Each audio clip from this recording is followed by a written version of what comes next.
ॐ भूर्भुवः स्वः तत्सवितुर्वरेण्यं भर्गो देवस्य धीमहि धियो यो नः प्रचोदयात्। सभी भागवत प्रेमियों को राधे राधे। आइए आज दसम स्कंद की मनभावन कथा का श्रवण करें। जब वे ब्राह्मण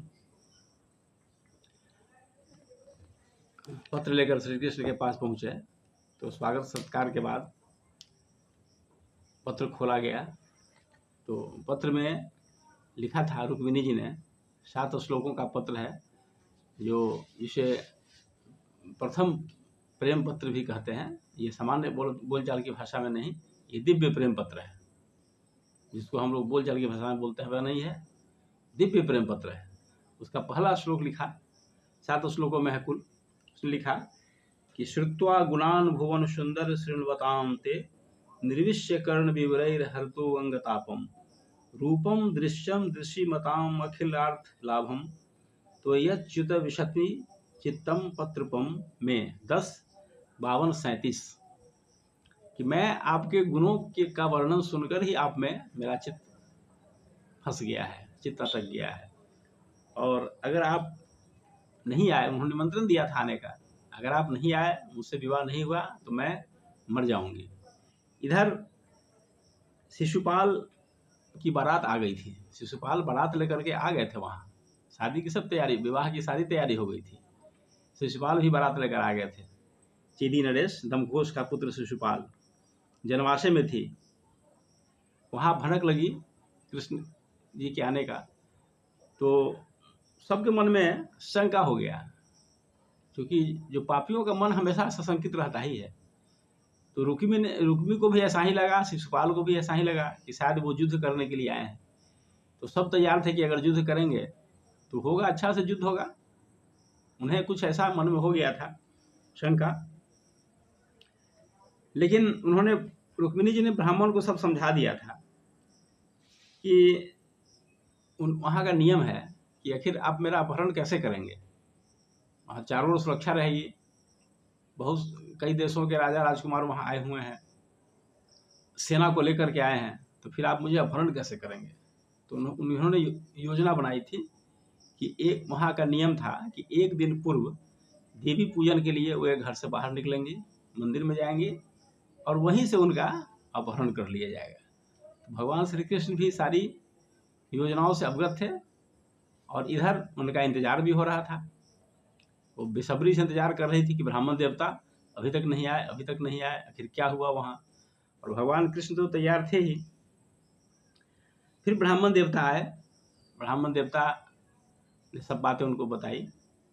तो रुक्मिणी जी की प्रसन्नता का ठिकाना नहीं था, बड़ी प्रसन्न हुई वह। स्वाभाविक है, जो इच्छा हो उसको पूरी होती दिखाई दे तो मनुष्य को प्रसन्नता होता ही है। जो भी मनुष्य शरीर में है, सबकी इच्छा होती है कि पूरी हो तो संतोष होता है, खुशी होती है। तो आगे क्या हुआ कि श्री कृष्ण और वहाँ के जो नरेश थे, विदर्भ के राजा थे, रुक्मिणी जी के पिता, उनको लगा कि ये दोनों विवाह देखने के लिए आए हैं। उन्हें ऐसा लगा कि कृष्ण बलराम विवाह देखने के लिए आए हैं। यह सोचकर के राजा विश्वकर्मा ने उनका बहुत स्वागत किया, सत्कार किया, उनकी पूजा की, उनकी आबो भगत में किसी प्रकार की कोई कमी नहीं रहने दी। और बड़ी खुश भी हुए कि चलिए श्री कृष्ण आए हैं हमारे घर विवाह देखने के लिए, इससे बड़ी बात क्या होगी। लेकिन जब वहाँ के लोगों ने कृष्ण को देखा तो सबको अंतः प्रेरणा यही मिली कि रुक्मिणी के लायक अगर कोई वर होगा तो श्री कृष्ण होगा। सारे लोग वहाँ के स्त्री पुरुष सब भगवान से प्रार्थना करने लगे कि हे भगवान, अगर हमने पूर्व जन्मों में कोई पुण्य किया हो तो उसका फल अब यही हो कि श्री कृष्ण का के साथ ही रुक्मिणी का विवाह हो। ऐसी इच्छा सबके मन में जागृत हुई, उस राज्य के सभी स्त्री पुरुषों के मन में जागृत हुई। और जिसने भी कृष्ण को देखा सब देखते ही रह गए। उतना दिव्य सौंदर्य आज तक किसी ने नहीं देखा था। यही स्थिति थी वहाँ के लोगों की। तो ये सब हुआ। उनके राजा भीष्मक यही सोच रहे थे कि देखने आए हैं। तो जिसने भी कृष्ण को देखा सबने कामना किया कि रुक्मिणी जी से ही उनका विवाह हो। रुक्मिणी के लायक यही लड़का है, इससे अच्छा कोई लड़का हो नहीं सकता है। और सबने अपने अपने पुण्य का एक अंश दिया। फिर जो तैयारी थी, जो सेटिंग था, रुक्मिणी जी देवी पूजन को गई। सेनाओं की सुरक्षा में घर की कुछ महिलाएं भी थी, सब सुरक्षा साथ देने, सब सुरक्षा में थे उनके। महिलाओं के साथ वे मंदिर के अंदर गई, पूजा किया। तब तक भगवान श्री कृष्ण अपनी सेना के साथ वहां पहुंच गए।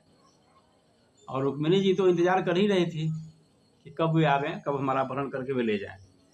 तो एक दासी के साथ वे मंदिर में पूजा करके निकले। ऐसा कहा जाता है कि उस मंदिर में भगवान शिव भी प्रकट हुए थे और देवी के साथ उन्होंने भी आशीर्वाद दिया था रुक्मिणी जी को। तो एक दासी के हाथ पकड़कर वह मंदिर से बाहर आई।